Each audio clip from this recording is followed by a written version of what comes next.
Ladies and gentlemen, please welcome to the stage Mr. Penn and Teller. Come on up, guys. Come on up. Penn right here, Teller right there.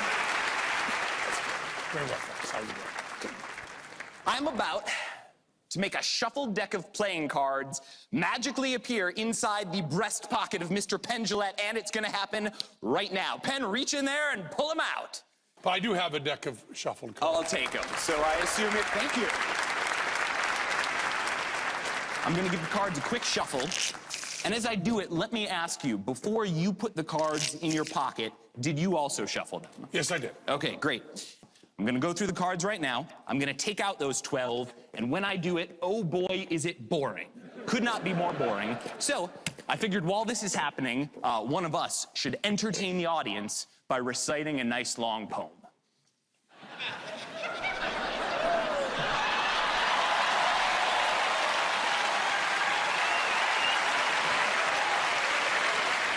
We'll have someone else do it.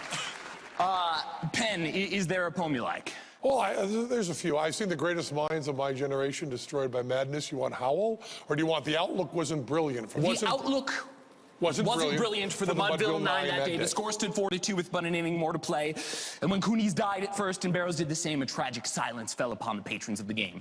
Straggling few got up to go in deep despair. The rest clung to hope which springs eternal in the human breast. They thought, if only Casey could get but a whack at that, we'd put up even money now with Casey at the bat. There was in these case manner as he stepped into the place. There was a pride in Casey's bearing and a smile at Casey's face. And when responding to the crowds, Casey lightly doffed his hat. No stranger in the crowd could doubt 'twas Casey at the bat.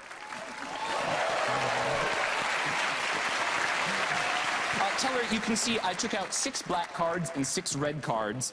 I'm going to ask you to give those cards a wash, Vegas style. Just mix them up. And when he's done, I'm going to look through the cards, and I'm going to try to memorize the order very quickly. And then, after I've got the order memorized, I'm going to try to separate them out into 2 piles, one with red cards, one with black cards. Let's see if I can do it.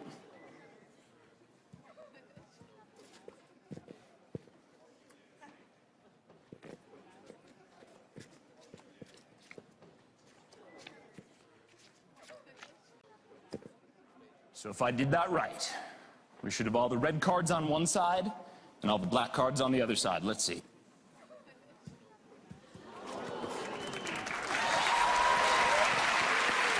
No, wait, no. See, no, that's kind, it's kind, but I cannot accept that much applause for a subpar memory demonstration. It's insulting.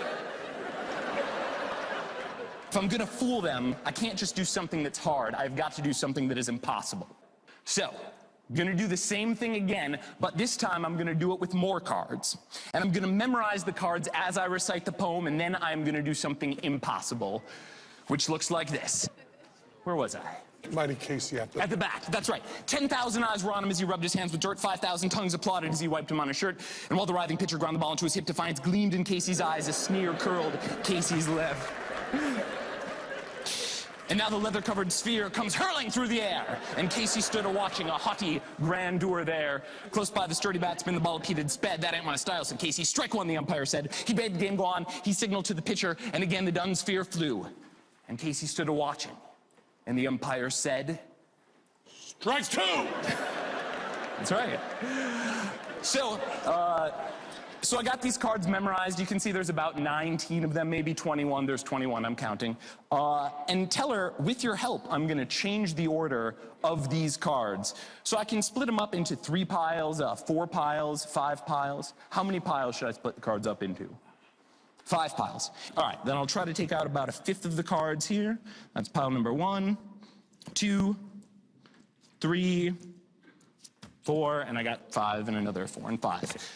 So now I just have to keep track of which pile is which would have been easier if you had picked 3 piles. 5 makes it harder.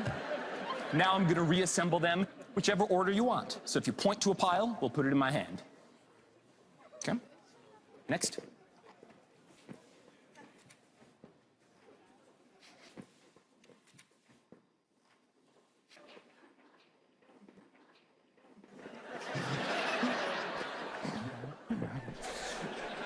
And now, Penn, a number.